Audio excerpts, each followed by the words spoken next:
Hello friends, कैसे हो सभी। हाँ, तो अपन बात कर रहे थे गैमेटोजेनेसिस या स्पर्मेटोजेनेसिस, जिसका आज पार्ट थर्ड है।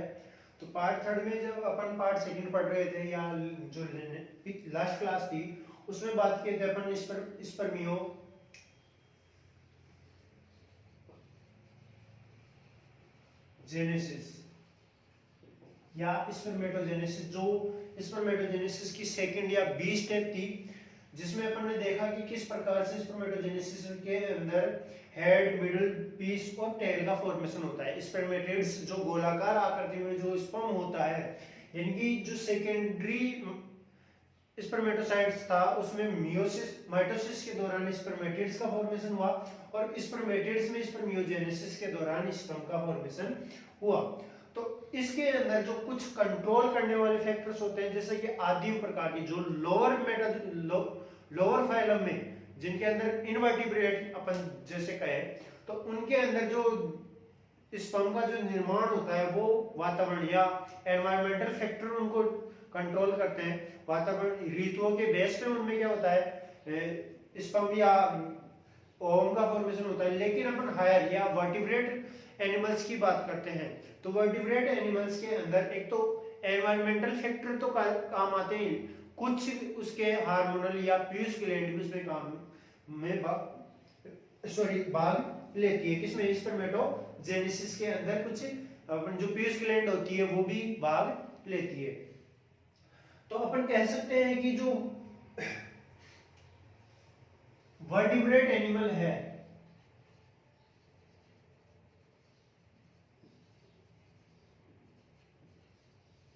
वर्टिब्रेट एनिमल्स में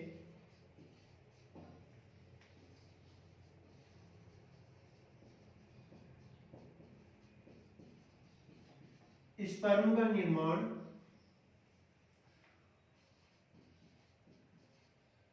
वातावरणीय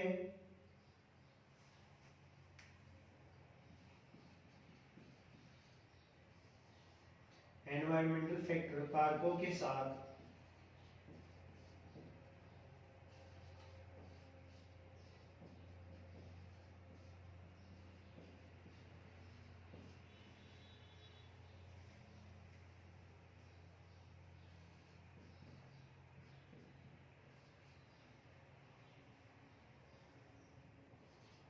प्राणियों में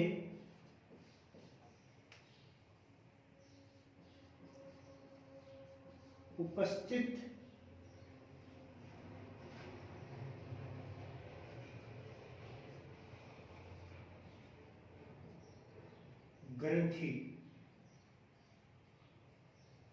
ग्रंथियों पर भी निर्भर करता है। कैसे? अब देखो, यहां पे अपन कह सकते हैं कि अपन वातावरणीय कारकों की बात करते हैं, तो वातावरणीय कारकों के अंदर क्या क्या आता है? तापमान,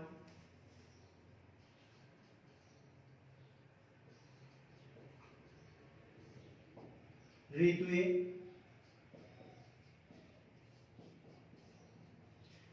ये वातावरणीय कारकों की बात कर रहे हैं अपन। तापमान, ऋतुएं, प्रकाश, प्रकाश के साथ साथ और क्या हो सकता है? बस जनरली यही है, ठीक है।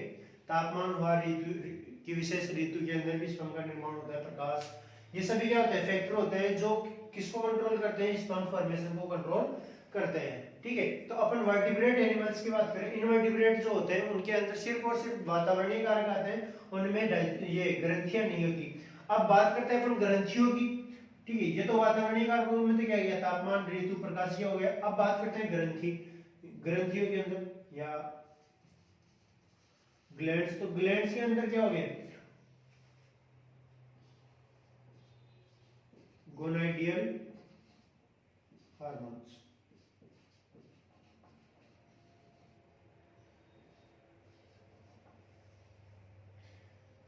ठीक है। यानी कि जो जनक हार्मोन्स जो होते हैं उन पे निर्भर करता है, ठीक है, अब बात करते हैं अपन स्ट्रक्चर ऑफ स्पर्म। ठीक है, स्ट्रक्चर ऑफ स्पर्म, अगला जो टॉपिक है अपना स्ट्रक्चर ऑफ स्पर्म है।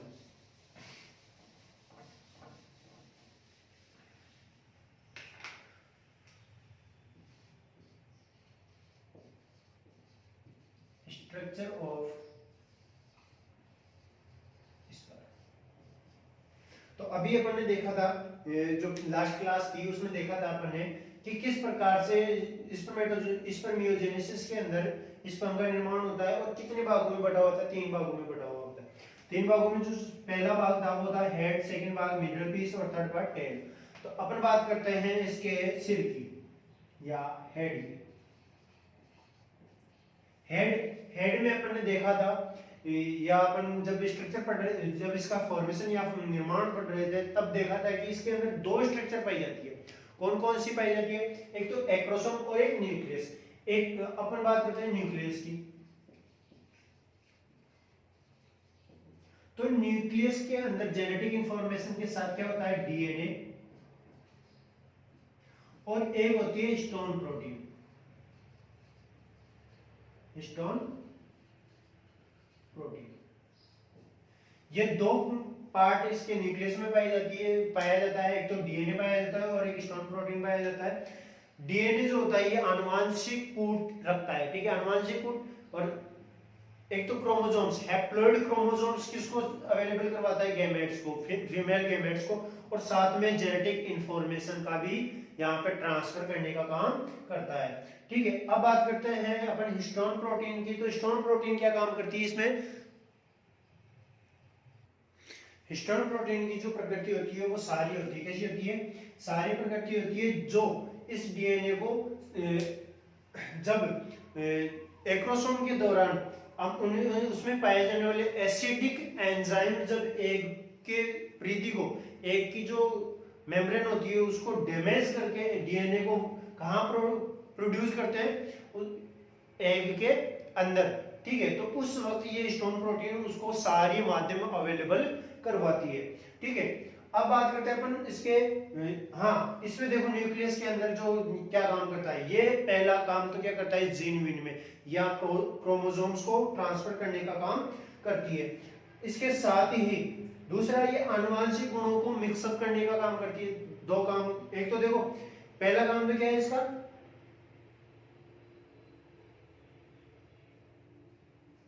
ये स्पर्म के न्यूक्लियस और ओवम के न्यूक्लियस को क्या करता है? संयोजित करता है, जोड़ता है, फर्टिलाइजेशन करवाता है उसमें। दूसरा आनुवांशिक गुणों का आदान प्रदान करता है। ठीक है, और तीसरा ये एग को क्या करता है? एक्टिव कंडीशन में डालता है। ये 3 काम करता है। अब बात करते हैं अपन एक्रोसोम के। एक्रोसोम जो है ये किसका बना होता है? गोल्जी बॉडी का बना हुआ होता है और सबसे ऊपर वाले पार्ट में होता है। ठीक है, और यहां पे होती है प्लाज्मा मेम्ब्रेन।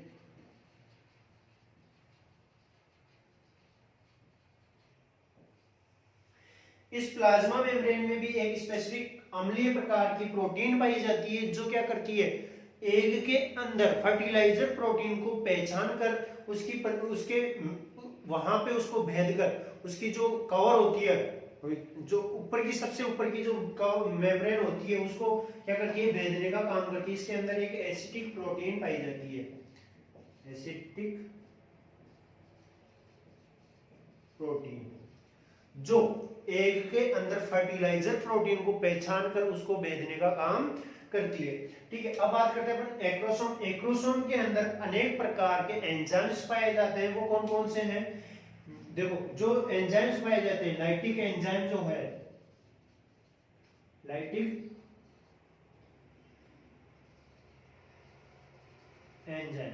एंजाइम के अंदर आता है एसिड हाइड्रोजन,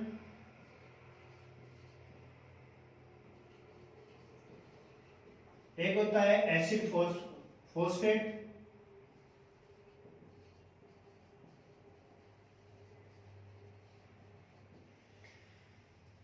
एक होता है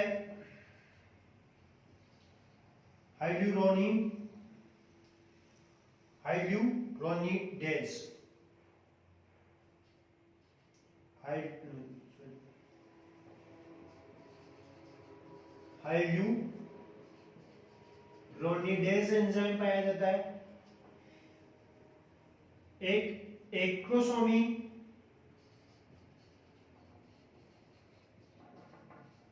और एक होता है एक्रोसीन, या इसी को कहते हैं एक्रोसोमीन को ही क्या कहते हैं, दूसरा नाम होता है एक्रोसीन।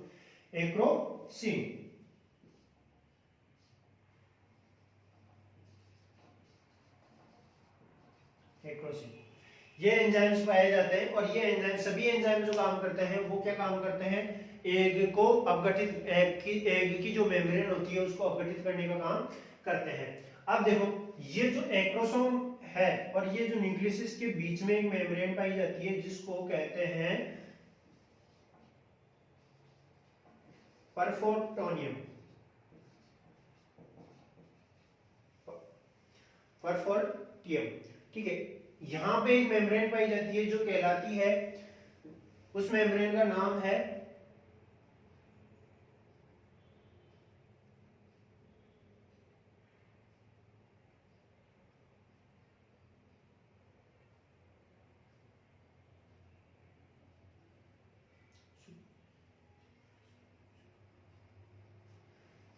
इसका नाम नहीं है, ठीक है।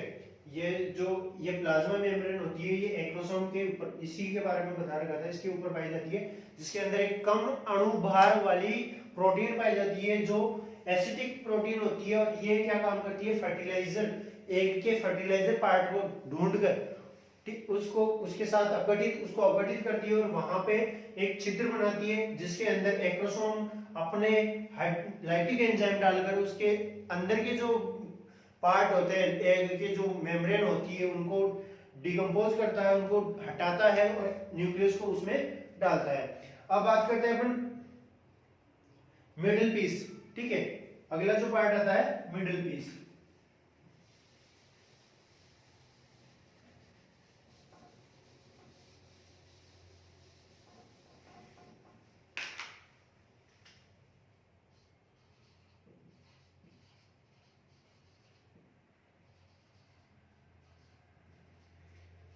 अब देखो मिडिल पीस के अंदर अपन मिडिल पीस की बात करते हैं तो मिडिल पीस में आता है proximal centriole, digital distal centriole, mitochondrial spiral और रिंग सेंट्रियोल, ठीक है।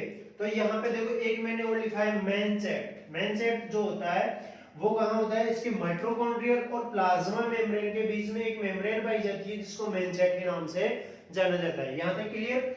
अब है प्रॉक्सिमल सेंट्रियोल और डिजिटल सेंट्रियोल, ये किसके बने होते हैं, सेंट्रोमियर, सेंट्रोमियर की ये बने हुए होते हैं जिसके अंदर एक तो किसमें चला जाता है, स्पर्म फॉर्मेशन या स्पर्मेटोजेनेसिस के दौरान यहाँ पे एक ग्रंथ बनती है जिसको क्या कहते हैं, परफोटियम, परफोटियम के नाम से जाना जाता है। ये परफोटियम के अंदर डिजिटल सेंट्रियोल अंदर घुस जाता है और एक एक्सियल फिलामेंट का वर्क करता है जो इसके टेल पार्ट का निर्माण करता है। प्रॉक्सिमल सेंट्रियोल क्या करता है, प्रॉक्सिमल सेंट्रियोल जब एग के अंदर न्यूक्लियस प्रवेश कर जाता है, ठीक है, तो इस न्यूक्लियस के अंदर जो जेनेटिक इंफॉर्मेशन या जो डीएनए है या क्रोमोसोम्स जो है वो फीमेल गेमेट्स के अंदर, जो एग के अंदर जो गेमेट्स होते हैं उनके साथ संलयन करने के लिए ये इनको प्रोड्यूस या इंड्यूस करता है, ठीक है। फिर आता है इसमें स्पाइरल या माइटोकॉन्ड्रियल स्पाइरल। तो माइटोकॉन्ड्रियल स्पाइरल जो होता है ये ह्यूमंस के अंदर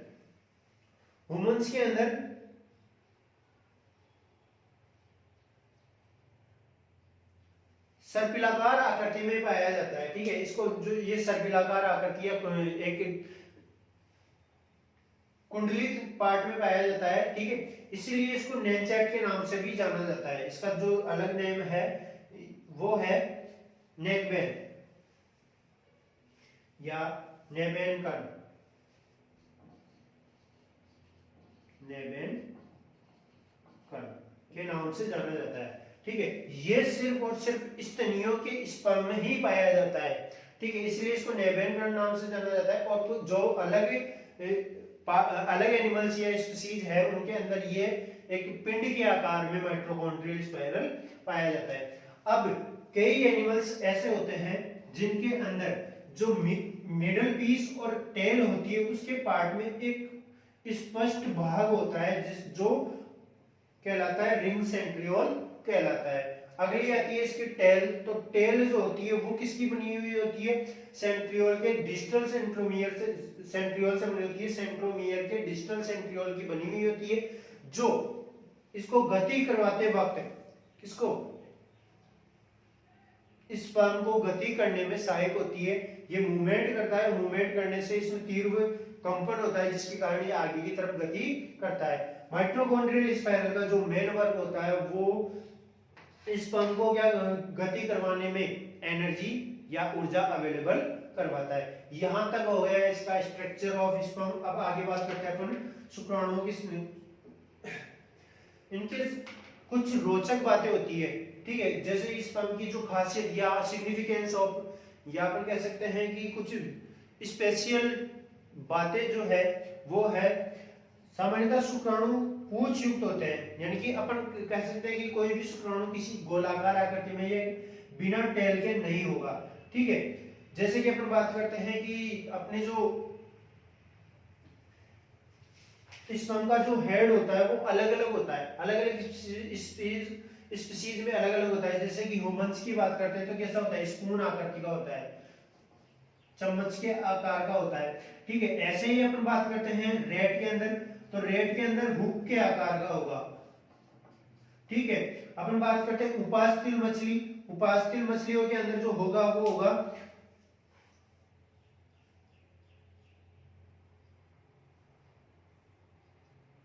कोर का आकार का होता है, कोर स्क्रू जो होता है उसके आकार का होता है। तो ऐसे अलग अलग आकार का होता है, ठीक है। तो यही इसकी रोचक बातें होती है कि जिस अलग अलग प्राणियों में अलग अलग प्रकार का होता है और टेल युक्त होता है। टेल युक्त इसलिए होता है, इसकी ये जो रोचक बात ये है कि जो ये टेल होती है ये इसको गति या मूवमेंट या लोकोमोशन करवाने में बेनिफिशियल होती है, ठीक है। अगला जो है वो है टोडफिश या हाँ, जो एक फिश है टोड फिश के नाम से जानी जाती है, उसके अंदर ये जो टेल है ये दो पाई जाती है, उसकी स्पर्म में टेल दो पाई जाती है। कुछ मछलियों में एम्फीबियस जंतु के शुक्राणु की पूंछ की पूरी लंबाई में तरंगित झिल्लियां या अनडबलेटिंग लेयर्स पाई जाती है। और जो पाइला होता है, पाइला जो जिसे आप जानते हो सॉरी हाँ पाइला होता है जनरली, पाइला के नाम से जो कहते हैं जिसे, या अपन शंकु जिसे कहते हैं, इसका जो टेस्टिस होता है उसके अंदर दो प्रकार के, दो अलग अलग टाइप के, जैसे कि अपन कहते हैं कि अपने जो ह्यूमंस के अंदर स्पर्म का निर्माण होता है वो स्पून आकृति का होता है, या अपन फिर इसके साथ साथ ये हुक टाइप का भी करें तो इसकी आकृति कैसी होगी? दो अलग अलग विशेष प्रकार की स्पर्म ये डिजाइन करता है। वैसे ही पाइला के अंदर भी जो वर्षण होता है वो अलग अलग आकार के स्पर्म का निर्माण करता है। और जो एक्टिव पार्ट होता है, यानी कि स्पर्म का जब एक्टिव, जब तक ये इनएक्टिव पार्ट में होंगे तब तक तो ये इनका लाइफ बहुत लंबी होती है, ठीक है, लाइफ साइकिल बहुत लंबी होती है। लेकिन जब ये एक्टिव फॉर्म में आ जाते हैं तो लगभग ओनली 1 हावर से लेकर 24 हावर तक ये जीवित रहते हैं, इसके बाद डेथ हो जाती है स्पर्म की, ठीक है। यानी कि इनका जो मिडिल पार्ट होता है वो इनएक्टिव हो जाता है, फिर ये किसी काम के नहीं होते। सिग्निफिकेंस ऑफ स्पर्मेटोजेनेसिस, तो इसके क्या महत्व है? स्पर्मेटोजेनेसिस के अंदर स्पर्म का निर्माण का क्या महत्व है? सबसे पहला ये रिप्रोडक्शन में पार्टिसिपेट करता है जिसके कारण ऑफ स्प्रिंग का फॉर्मेशन होता है। अब ऑफ स्प्रिंग का फॉर्मेशन जो होगा उसके लिए क्या काम करता है? फीमेल के गैमेट से संलयन करता है, ये जुड़ता है। दूसरा ये जो फीमेल का एग होता है उसको एक्टिव करने में काम करता है। तो देखो शुक्राणु की फलस्वरूप एगोनिक नर युग्म या शुक्राणु का निर्माण होता है। इस क्रिया में 75 गुणसूत्रों की संख्या घटकर आधी रह जाती है। तो इसका जो महत्व है सबसे पहले वो क्या है कि इसके अंदर स्पर्मेटोजेनेसिस के दौरान जो स्पर्म का फॉर्मेशन होता है जो स्पर्म का फॉर्मेशन होता है उसके अंदर जो डिप्लॉइड गुणसूत्र होते हैं, यानी कि जो होमोलोगस जीन गुणसूत्र क्रोमोसोम्स जो होते हैं उनकी संख्या कितनी रह जाती है, आधी या हैप्लॉइड हो जाती है। दूसरा जो इसका सिग्निफिकेंस है वो है शुक्राणु जनन की गोलाकार स्पर्मेटिड कोशिका से पूंछ युक्त गतिशील शुक्राणु का निर्माण होता है जो निषेचन की क्रिया को पूरा करता है। तो जब अपन बात करते हैं स्पर्मेटोजेनेसिस की फर्स्ट स्टेप की, जिसके अंदर स्पर्मेटिड्स का फॉर्मेशन होता है वो गोलाकार होता है, जो इनएक्टिव क्रिया होती है, जो इसका अक्रिय भाग होता है, स्पर्म का अक्रिय भाग होता है, ये किसी क्रियाशील पार्ट में पार्टिसिपेट नहीं करता। इसको एक्टिव कराने के लिए स्पर्म का फॉर्मेशन होता है। हकीकत में ये होता क्या है, स्पर्मेटिड्स को स्पर्म स्पर्मेटिड का ही पार्ट होता है, स्पर्मेटिड ही होता है, लेकिन इसका ये रूपांतरित पार्ट होता है जिसके अंदर हेड, मिडपीस और टेल का निर्माण होता है, जिससे स्पर्मेटिड एक्टिव फॉर्म में आ जाता है, यानी कि क्रियाशील हो जाता है, गतिशील हो जाता है। अगला जो है शुक्राणु जनन की क्रिया के फलस्वरूप एक प्राथमिक शुक्राणु जनन कोशिका से 4 स्पर्मेटिड्स का निर्माण होता है। तो यानी कि इसकी जो सिग्निफिकेंस है वो अपन अभी देखे थे कि किस प्रकार से लेप्टोटीन, जाइगोटीन, पेक्टिडीन, इनके अंदर आगे जाके जब टीलोफेज देख रहे थे तो टीलोफेज में एक प्राइमरी स्पर्मेटोसाइट से 4 सेकेंडरी स्पर्मेटोसाइट्स का फॉर्मेशन हो रहा था, जिससे 8 स्पर्मेटिड्स या स्पर्म का निर्माण, स्पर्मेटिड्स का निर्माण होता है, कितने 8 स्पर्मेटिड्स का निर्माण होता है, 8 स्पर्मेटिड्स से 8 स्पर्म का फॉर्मेशन होता है। अगली जो है इस क्रिया के फलस्वरूप, यानी कि स्पर्मेटोजेनेसिस के फलस्वरूप जो इनके पेरेंट्स होते हैं उनके अंदर 46 क्रोमोसोम्स होते हैं, लेकिन स्पर्मेटोजेनेसिस के दौरान इनकी संख्या कितनी रह जाती है, आधी रह जाती है, और ये हैप्लॉइड के रूप में काम करते हैं, यानी कि यहाँ द्विगुणित है और यहाँ अगुणित हो जाते हैं। और ये जब द्विगुणित होना होता है इनको, तो ये मेल से और यहाँ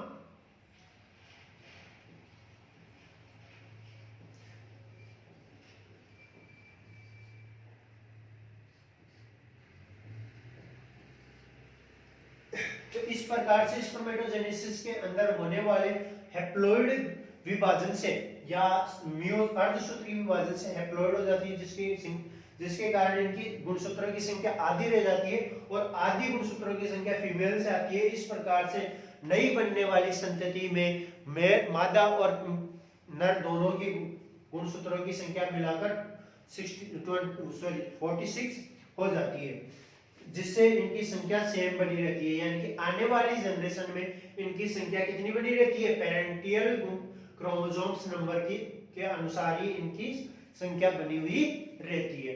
ठीक है, यहाँ अपन बात करते हैं स्पर्मेटोजेनेसिस। गेमेटोजेनेसिस के अंदर स्पर्मेटोजेनेसिस कंप्लीट हो चुका है। आगे अपन बात करेंगे, वो करेंगे oogenesis। oogenesis के अंदर किसका निर्माण होगा, ओवम का निर्माण होगा, और इसके अंदर स्पर्मेटिड्स का जो निर्माण हो रहा था वहां किसका होगा, oocytes का निर्माण होगा। oocytes से फिर क्या बनेगा, वही अर्धसूत्री विभाजन होगा, और अर्धसूत्री विभाजन से ओवम का निर्माण होगा। लेकिन यहाँ पे देखो कितने क्रोमोसोम्स बन रहे थे, 8, और यहाँ पे सिर्फ एक ओवम का निर्माण होगा। ठीक है, आगे हम बात करते हैं oogenesis के अंदर। ओके,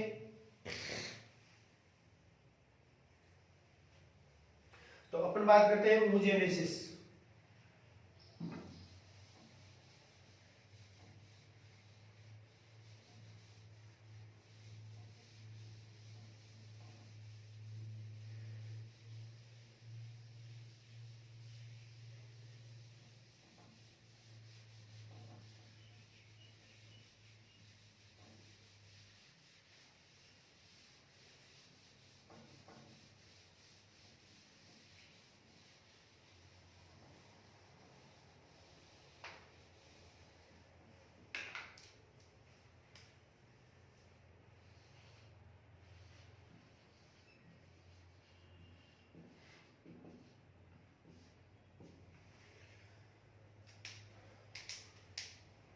तो oogenesis का मतलब क्या होता है,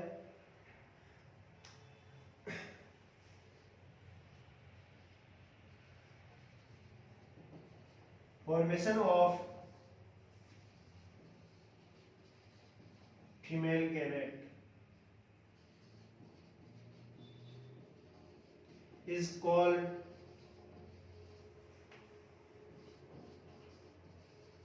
oogenesis। ठीक है, यहां तक क्लियर। oogenesis के अंदर देखो, अपन बात कर रहे थे जब स्पर्मेटोजेनेसिस के अंदर, तो स्पर्मेटोजेनेसिस के अंदर अपन ने कहा था कि एम्ब्रियोनिक स्टेज के अंदर मीजोड्रम से एक सेल्स बनती है जिसे कहते हैं प्रीमोर्डियल जर्म सेल। क्या कहते हैं?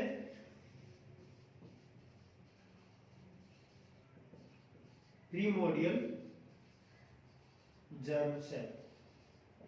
ये प्रीमोर्डियल जर्म सेल से सबसे पहले क्या बनता है? प्राइमरी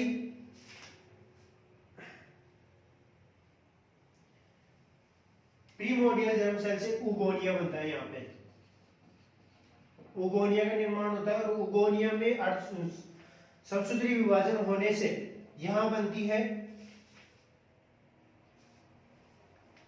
प्राइमरी उगोनियोसाइट्स या प्राइमरी उगोनिया। ठीक है, उगोनियम। प्राइमरी उगोनियम में फिर से क्या होगा? मैच्योरेशन होगी। मैच्योरेशन से उसमें पहले ग्रोथ होगी, ग्रोथ से मैच्योरेशन होगी और मैच्योरेशन से उसके अंदर क्या चेंजेस होगा? उसमें मियोसिस से बनेगा हैप्लॉइड गैमेट या हैप्लॉइड उगोनियम बनेगा। उगोनियम में फिर होगी oogenesis। oogenesis से ओवम का निर्माण होगा। ठीक है, तो इस प्रोसेस को समझने के लिए इसके अंदर भी क्या होगा? इसके अंदर भी तीन ग्रोथ होती है, तीन फेज होती है। पहला होता है मल्टीप्लिकेशन,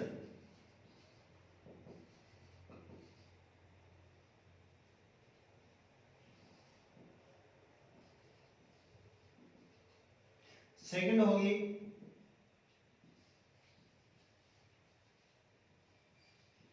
ग्रोथ,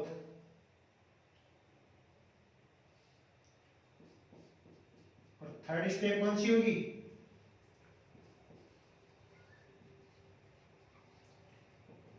मैच्योरेशन फेज।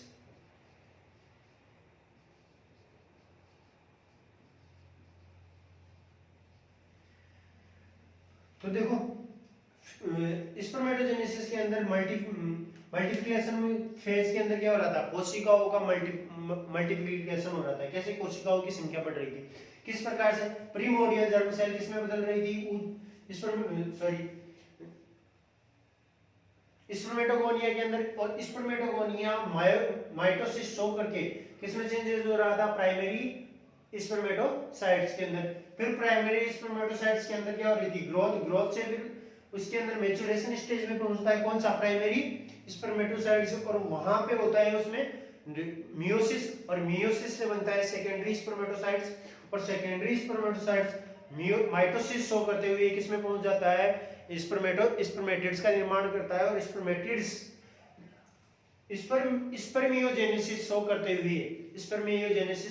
हुए किसमें अपने स्पर्मेटिड्स को तीन भागों में डिवाइड कर देता है, head, mid tail, mid piece और टेल के अंदर। लेकिन इसके अंदर ऐसा कुछ भी नहीं होगा। इसके अंदर जो होगा वो सिर्फ और सिर्फ क्या होगा? मल्टीप्लिकेशन के अंदर प्रीमोर्डियल जर्म सेल्स क्या करेगी? उगोनिया का निर्माण करेगी। ठीक है, और फिर उसकी ग्रोथ होगी। ग्रोथ से यहाँ पे मैच्योरेशन स्टेज फेज के अंदर उसमें क्या होगा? वही मियोसिस होगा, और मियोसिस से यहाँ पे ओवम का निर्माण होगा। ठीक है, लेकिन इसके अंदर एक पार्ट बनता है जिसको कहते हैं पोलर बॉडी। ये पोलर बॉडी ओवम बनाने में पार्टिसिपेट नहीं करती। ठीक है, जैसे कि वहां पे प्राइमरी स्पर्मेटोसाइट्स जब निर्माण हो रहा था तो दो सेल्स बन रही थी, लेकिन यहाँ पे क्या बन जाती है? यहाँ पे सिर्फ और सिर्फ किसका निर्माण होता है? एक प्राइमरी oocyte का निर्माण होता है। प्राइमरी oocyte जब मियोसिस शो करती है तो यहाँ पे एक बनती है पोलर बॉडी, और दूसरा बनता है यहाँ पे secondary spermatocyte, sorry oocyte, secondary oocyte।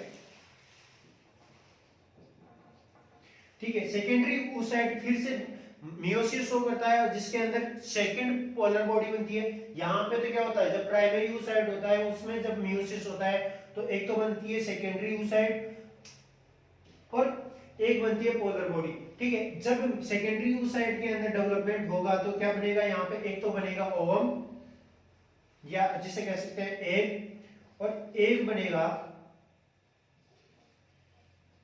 Second polar body.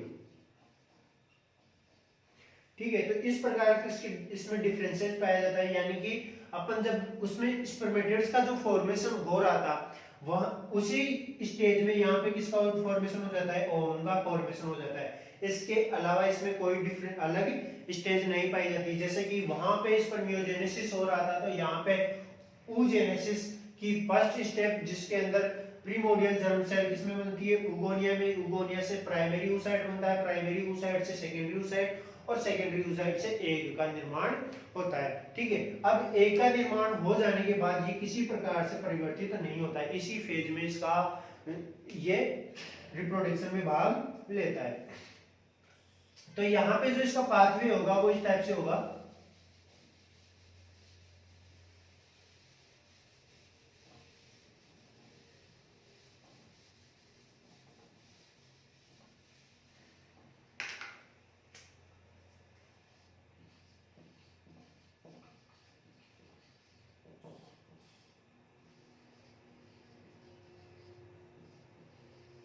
Primordial germ cell, और प्रीमोर्डियल जर्म सेल कैसे होगी, डिप्लॉइड होगी। ठीक है, फिर यहां से होगा समसूत्री विभाजन, माइटोसिस, और माइटोसिस से इसका जो निर्माण होगा वो किसमें बदलेगी, ये उगोनिया के अंदर।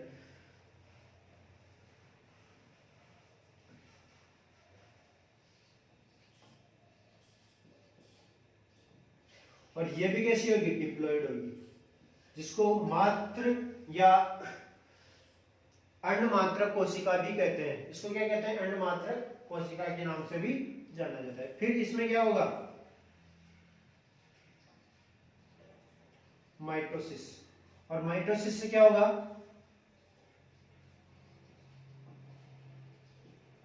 प्राइमरी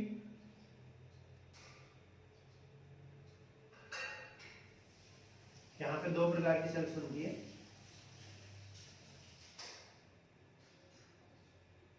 अपन इनको ऐसे लिख सकते हैं,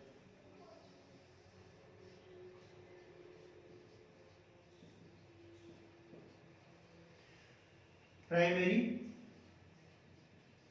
oocytes, और ये कैसे की डिप्लॉइड होगी, क्यों, क्योंकि इसमें माइटोसिस हो रहा है। और सेकंड बनती है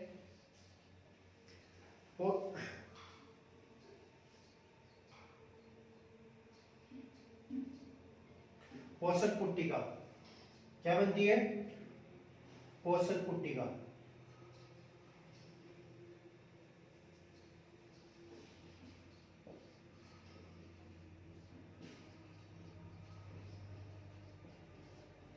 इस पोषक पुट्टिका का जो कार्य होता है वो क्या होता है, oocyte को भोजन या फूड अवेलेबल करवाने का काम करती है।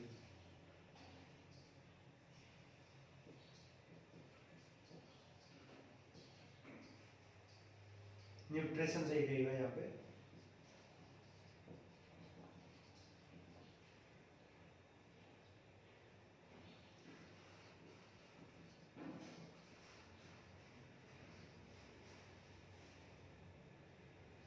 ठीक है, फिर इसमें यहां तक जो होगा वो इसकी फेज है मल्टीप्लिकेशन।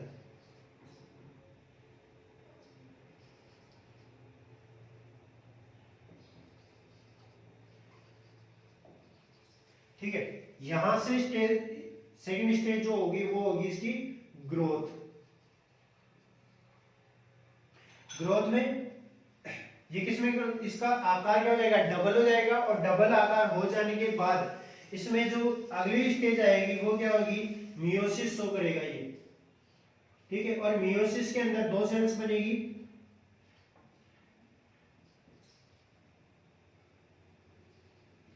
मियोसिस, ठीक है। और मियोसिस के अंदर दो सेल्स बनेगी, पहली बनेगी सेकेंडरी oocyte और एक बनेगी फर्स्ट पोलर बॉडी। ये फर्स्ट पोलर बॉडी जो काम ये क्या करती है, आगे जाके एक तो बनेगी पोलर का आई अप,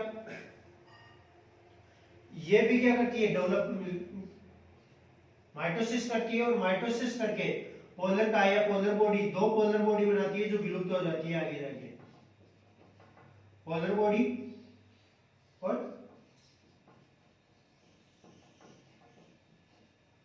पोलर बॉडी।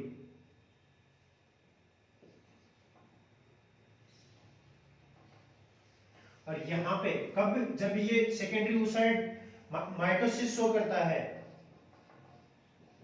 तब यहां पे फर्स्ट पोलर बॉडी में क्या करती है, माइटोसिस शो करती है। तो दोनों में ही क्या होता है, माइटोसिस एक साथ होता है, जिसके कारण यहां पे एक तो बनता है ओवम और एक बनता है सेकेंड पोलर बॉडी,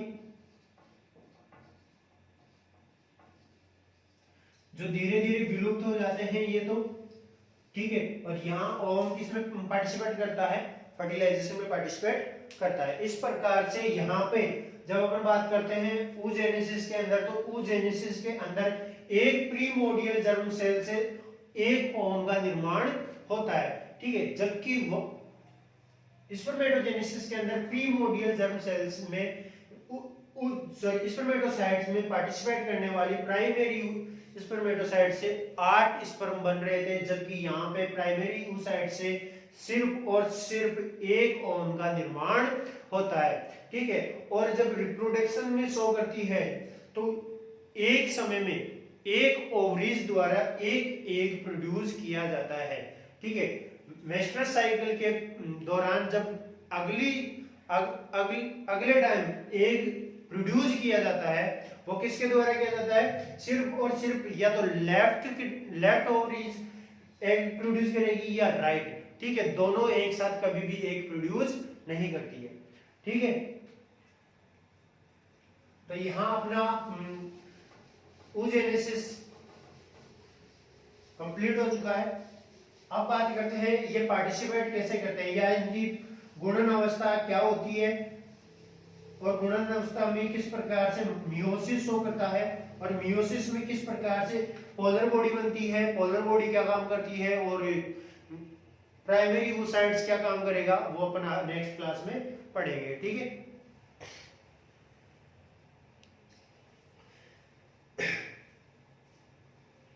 तो इसमें जो अपन ने देखा कि किस प्रकार से जो जो मल्टीप्लिकेशन हो रहा था उसके अंदर प्राइमरी oocytes का जो निर्माण हो रहा था वो oogonia से हो रहा था। अपन कंपैरिजन की बात करते हैं,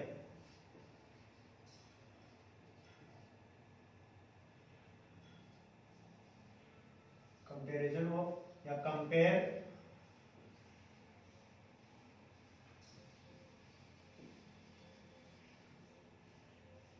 difference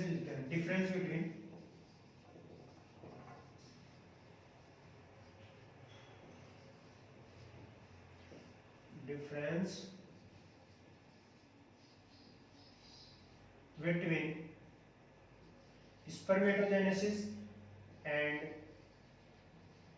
oogenesis, ठीक है। तो अपन देखते हैं कि फर्स्ट स्टेप में देख रहे हैं जिसमें स्पर्मेटिड्स का फॉर्मेशन हो रहा था, तो यहाँ पे प्रीमोडियल जर्म सेल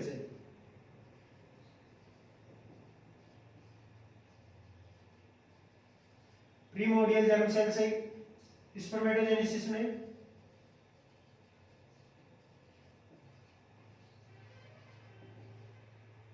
स्पर्मेटोजेनेसिस के अंदर तो क्या बनता है,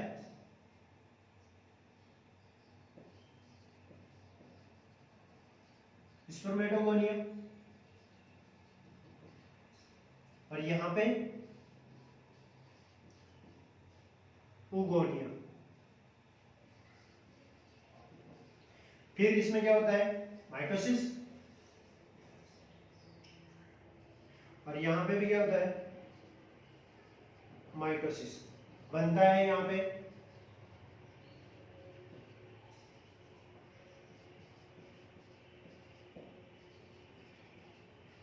प्राइमरी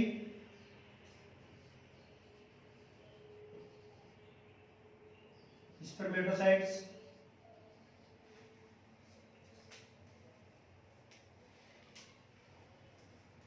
और यहां पे भी बनता है primary spermatocyte, sorry primary oocyte। ठीक है, ये अपन बात कर रहे हैं oogenesis की। यहां क्या होता है फिर, मियोसिस,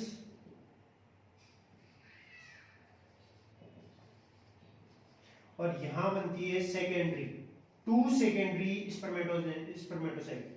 ठीक है, 2 बनती है ना, तो 2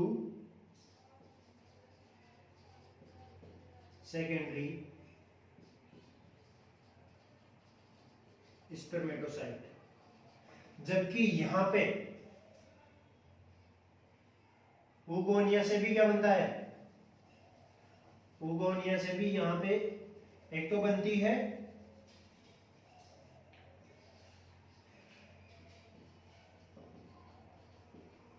प्राइमरी oocytes, और एक बनती है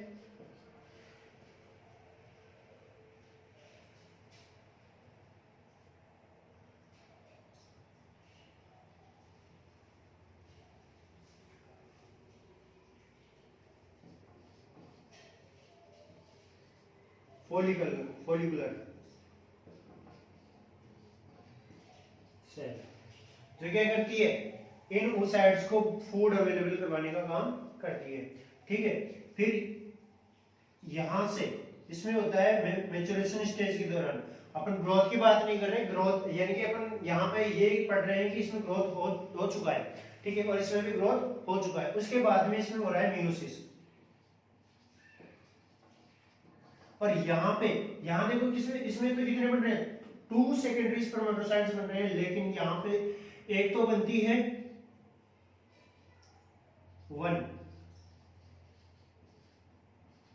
सेकेंडरी oocyte, और एक बनती है फर्स्ट पोलर बॉडी। अब इसमें शो होता है, तीनों में क्या होगा, माइटोसिस होगा, इसमें भी माइटोसिस होगा, और इसमें भी माइटोसिस होगा। ठीक है, अब इन सभी में माइटोसिस शो होने के बाद इसमें तो क्या होगा, 2 पोलर बॉडी बनेगी,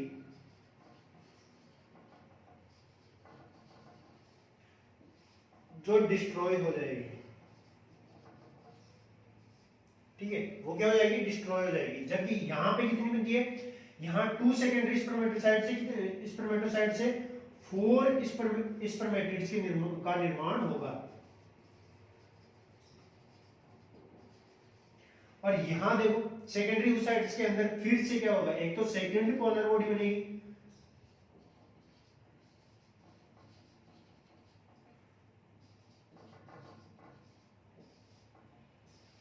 ठीक है, एक बनेगा, ठीक है। तो इस प्रकार से यहां तो कितने होंगे,